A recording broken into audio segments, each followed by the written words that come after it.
All right, thanks for joining me today, Nick. You just want to give a kind of a quick intro about yourself, and then we'll get into things. Yeah, absolutely. I'm bad on the short ones because my career is kind of like all over the place, but started in design, kind of transitioned into more of the digital marketing space and like started putting those two skill sets together. So kind of through all of my different experiences, I ended up at MANG, the spot I'm at now, and started with just designing apparel and then kind of slowly just started taking on more roles and responsibilities from there. And, eventually got the kind of keys to the marketing kingdom, and then yeah, the rest is history.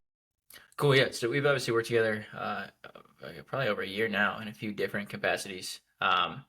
But we did some consulting, obviously for Mang, probably last summer sometime. So probably coming up on 12 months. hmm Can you just like briefly describe kind of like what the consulting looked like and kind of what it looked like before, and then kind of what's happened after?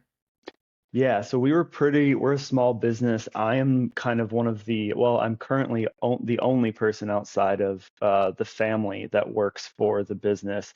They've had a few other employees come in and out over the years, but so they're very bootstrapped, cash strapped, like trying to get as much return out of their money as they can. So every time that we try and make a decision with where to deploy money, it has to be very purposeful.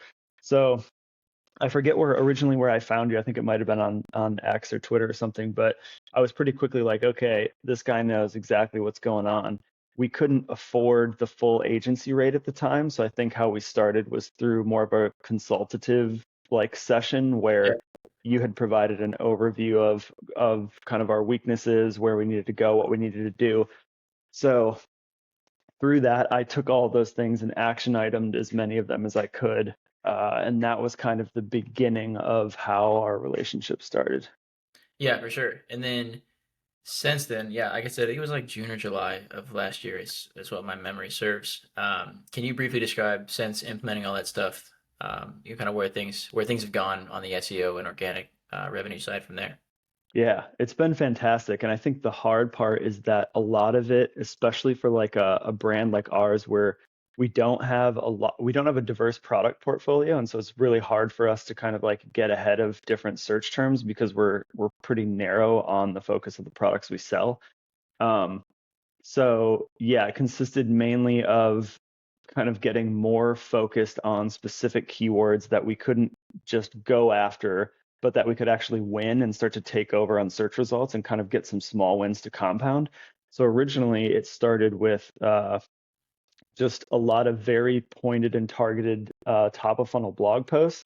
And this was before Google had really started to introduce those AI snippets and Yeah. start to take traffic. So kind of mid that strategy was starting to work really well for us. To this day on Google Search Console, those blog posts are continuously our best performers in terms of traffic. But so that was kind of our step one. We were laying some groundwork. Google pulled the old switcheroo in the middle of there and started taking a bunch of those AI snippets and traffic away from us. So um, that was where your guidance helped out a lot in terms of the collection page optimization and going after some of those.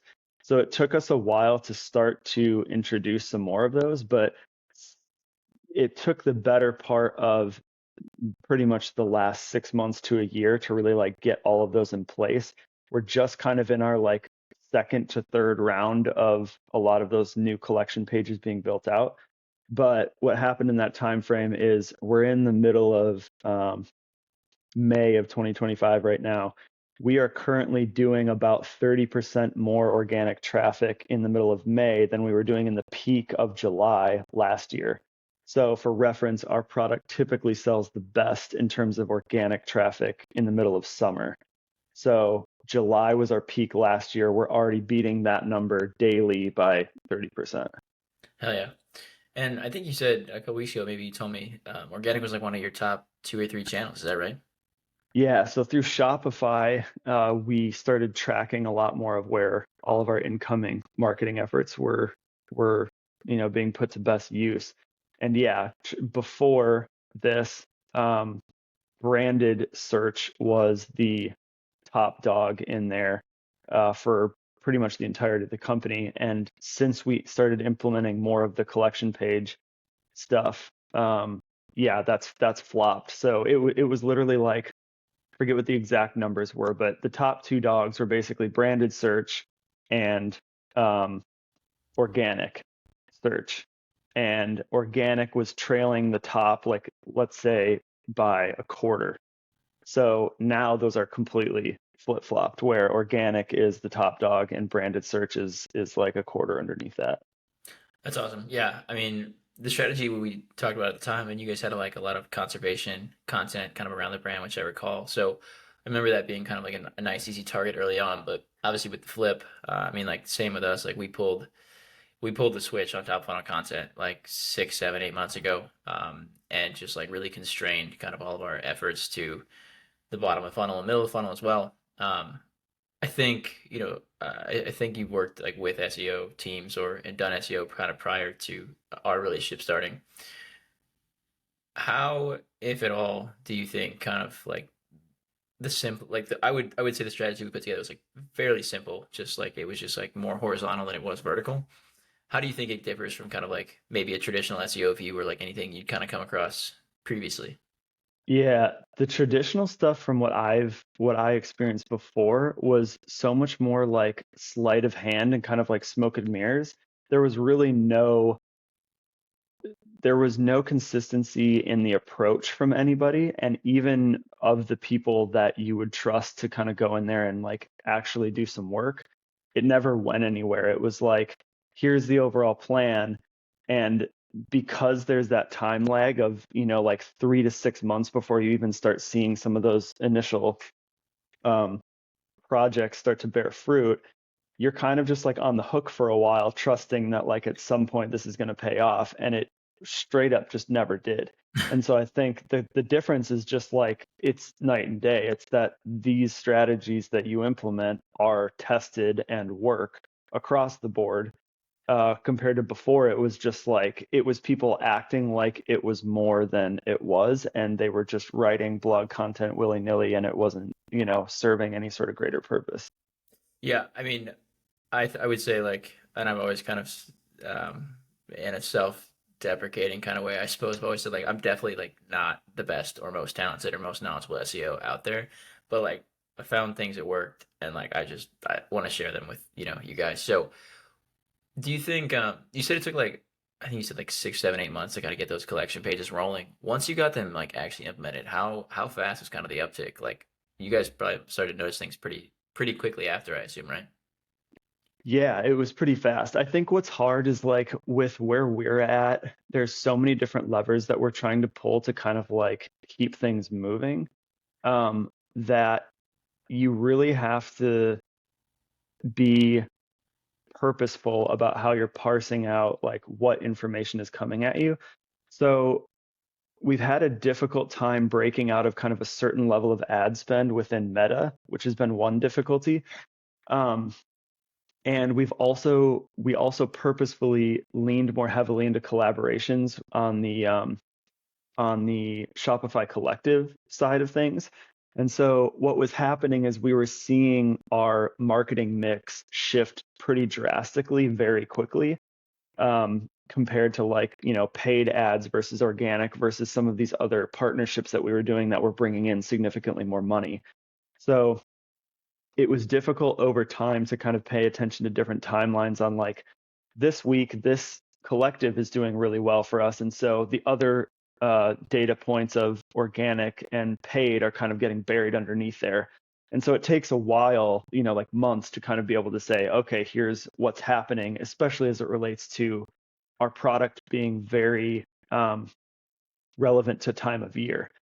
So what kind of ended up happening over time is like we started to see that the arc of how well organic search was doing was just picking up significantly more compared to us leading up to our summer months where we usually sell the best compared to the years prior.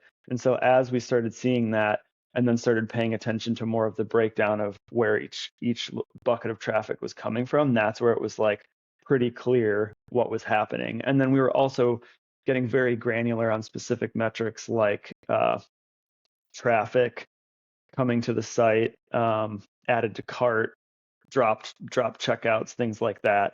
And so all of those numbers came up. And so now we're kind of like in this process of trying to figure out how to retarget a lot of those views a lot more efficiently, being that we've like filled that top of funnel a lot more efficiently than we had before. Yeah. So, I mean, like once you got the collections in place, I mean, you guys obviously, to your point, you're spending same or increased on Meta and getting into the Shopify Collective. So, it sounds like the SEO was really just like once you put it in, it was kind of just working in the background, and then while working on other things, you were like, oh shit, like this channel's still just kind of printing, right? Absolutely. Yeah. And what's been crazy this year specifically is like the way that we saw that was we had a very highly prominent Shopify Collective partner that we launched some products for around Earth Day of last year. And that accounted for a huge uptick in sales from, late April to early June. And what happened this year, because of a lot of the news cycle stuff that we see affect the sales of our product pretty significantly, we were up on the first quarter like by a ton. And then once we started hitting a lot of these like doom and gloom news cycle things, we could see that the conversion rate was dropping. Nothing else in our system was changing. This was like a macroeconomic thing affecting stuff.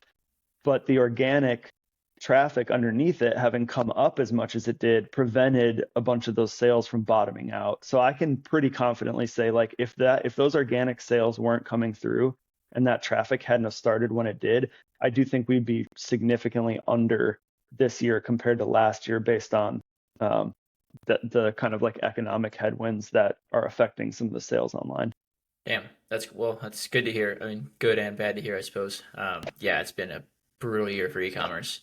Um, what about the next few months? Obviously you guys are coming into peak season.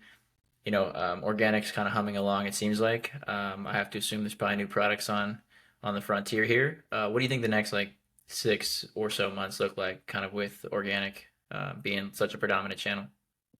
Yeah, I'm excited to see how it continues to stack getting into more of the middle summer months where we're going to see our peak. Um, because if I look at Google Search Console, we're seeing like not parabolic, but like very upward trajectory growth in terms of us coming into the summer that should only get better. So I'm looking forward to that. The other thing, based on your guidance too, was to double down on some better backlinks that were coming from better sources. And we just started doing that within the last few weeks, on top of starting to build out some more collection pages going after some slightly more difficult keywords. And so I would expect that, we're going to be in another kind of waiting game period where we start to see all of that kind of click into place and play off of itself really well. So yeah, we're kind of in another little holding pattern as we work through the next little stage of growth. Sweet man. Well, I appreciate you taking the time. I'll let you go, but thanks again for hopping on, and we'll chat soon. Anytime. Appreciate you.